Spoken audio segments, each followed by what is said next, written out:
Welcome back to It's a Tool Thing. Today with another tool haul video. I picked up quite a few items over the weekend. The first thing I bought was actually for a guy at the shop. It's a full set of these Icon zero offset ratcheting wrenches, long pattern. I just got the one. Actually, he's already taken the kit. I just borrowed that one from him back, but it was new in the box. 10 to 19 millimeter. Part number WRDBM-10. I ended up picking this up for 80 bucks for him. Like I said, brand new in the box. Didn't seem like a bad price. I haven't looked them up. Came with the little holder and everything. Quick comparison to the Matcos. Size wise, as far as overall length, pretty close. The Icon is maybe a half inch, quarter inch longer, not much. The beam on the Matco is slightly skinnier, both in this dimension and I believe in this dimension, just from feeling it. The ratchets feel pretty comparable. I don't think there's much in it there. The one thing I did notice is the zero offset side. There's quite a bit of difference there. Probably a quarter of an inch, which could make the difference of reaching something or make the difference of it being too thick, depending on the scenario. Fit and finish looks a little better on the Matco than this. Not saying that this is bad, but it's a little bit thicker. Chrome doesn't look quite as good maybe, but all in all I think it's pretty decent for 80 bucks for the whole set. I think he'll be happy with those. I picked up this set of snap-on hose pliers, tight area ones. Definitely been used, but they're in pretty good shape.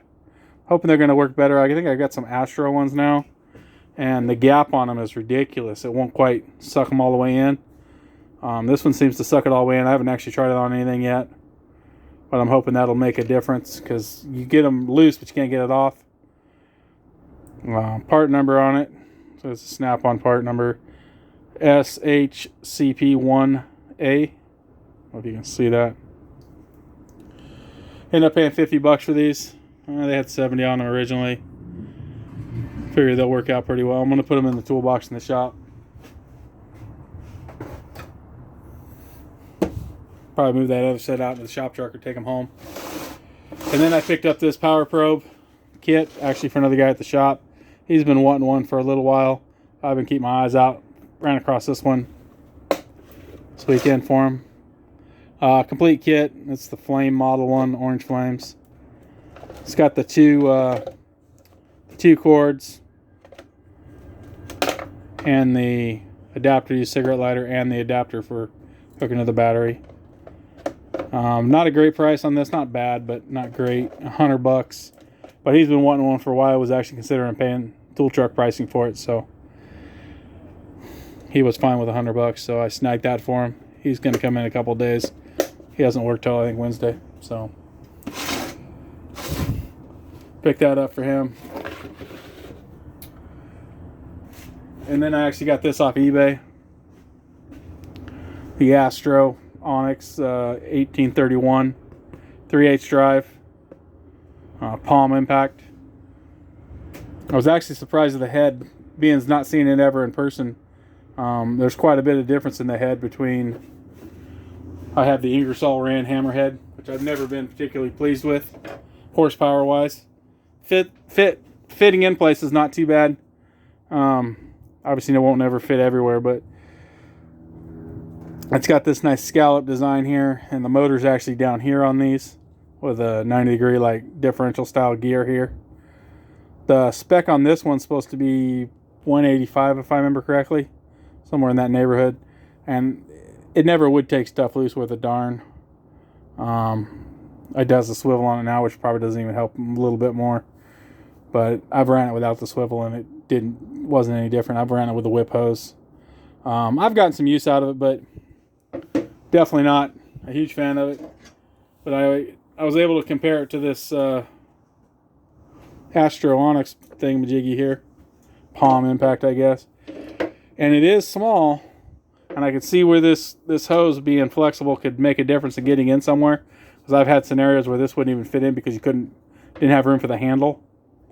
And that's why I got this version instead of the handled version. I figured it is a two-handed operation this way with the valve being separate, but I could see a scenario where that might be an advantage. And this thing claims to have more torque, so maybe it'll actually take things loose. But just as a quick comparison here, I mean, you look at these two, and that thing's not even all the way on the ground. If you push that thing all the way on the ground, though it wouldn't be square to the object at that point.